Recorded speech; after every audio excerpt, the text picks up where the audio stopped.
In this video, I'm going to show you how to add balance to Exness demo account. Now, there's actually two ways of doing this. You can do it either over here on the Exness personal area or inside their web terminal where you can go ahead and trade.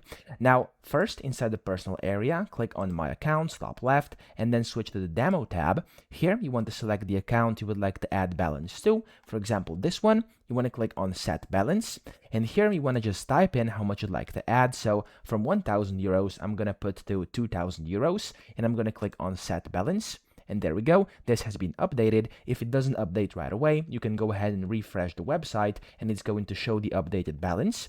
And if you want to do it inside the web terminal, click on the deposit button top right. And here it says top up demo account. Click on that and it's automatically going to add on 1,000 USD to your account. Okay, so that's pretty much how you do it. I hope this video helped you out. If it did, please subscribe to the channel and help me out as well.